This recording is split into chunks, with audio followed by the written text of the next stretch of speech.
$36 million an hour in interest from the American people. $36 million an hour in interest from the American people.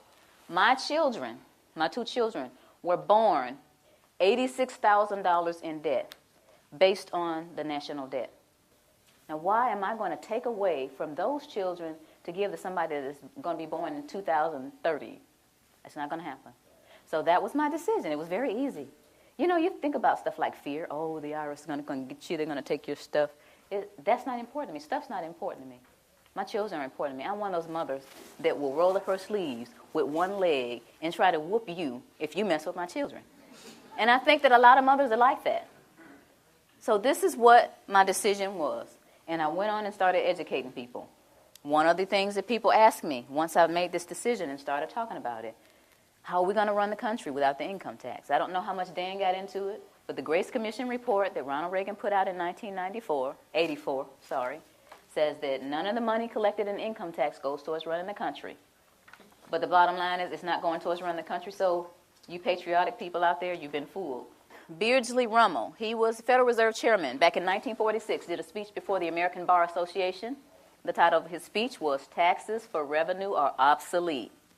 Within the body of this report, he says that the taxes, the income taxes for redistribution of wealth. What is redistribution of wealth? What is that? That's taking from me that I've worked hard for and giving it from somebody else to somebody else. Shouldn't I have the right to redistribute my wealth if I want to? Another question that they ask me is, how come I haven't heard this on TV, or on the radio, or in the newspaper? Well, sweetie, the simple answer to that is the same people who own the television stations and the newspapers and the radio stations are the same people who are involved with the Federal Reserve. And here is a little statement that says that it only requires 5% ownership to significantly influence the media.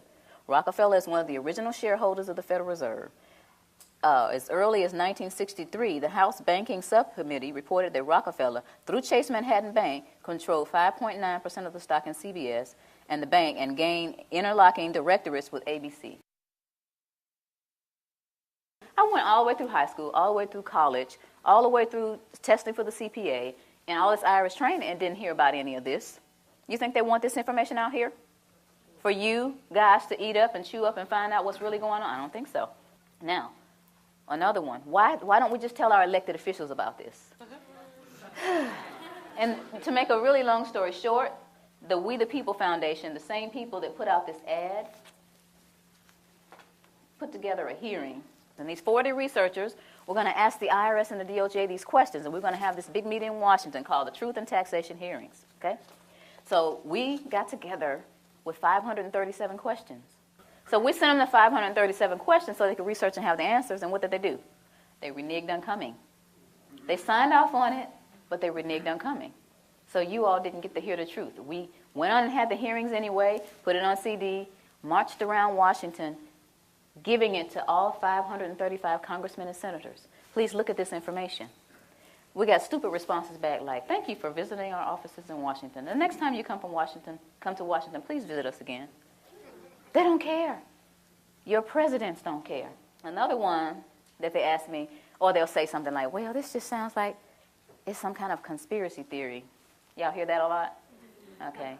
But tell me this, what's the difference between a conspiracy and a strategy? Don't you understand that this is all by design?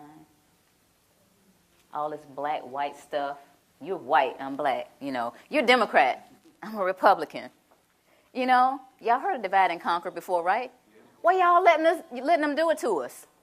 While I'm sitting up here arguing with this man about what his great-great-great-granddaddy did to mine, there's this big old fence closing in around us. And while I'm sitting here wasting time and he's sitting here telling me why he doesn't know, we need to put our heads together and figure out how to get out of this fence that these people are building around us. Am I right? Yeah. That's what we got to be.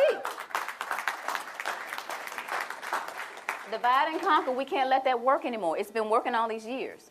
Then we need to get together and understand. First of all, you need to understand what is going on with your money. You work hard. It's like we're a hamster on a wheel. This country started out with taxation without representation. Where are we now? How did we get back to where we started? We got lazy and comfortable. Get out your comfort zone.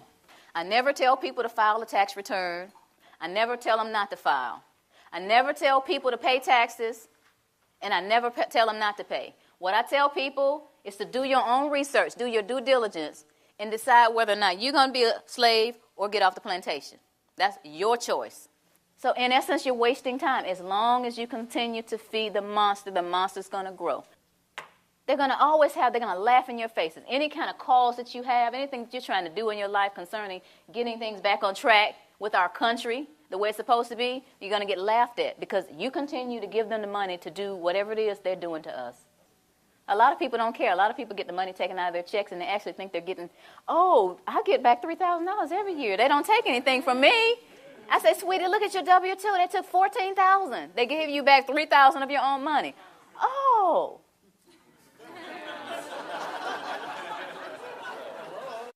But the point is, if each of us understands where we are, who we are, and tries to do something about it, then we're going to get somewhere. This is a great country, but it's off track. And who's going to get it back on track? Yeah. Thank you. Thank you all.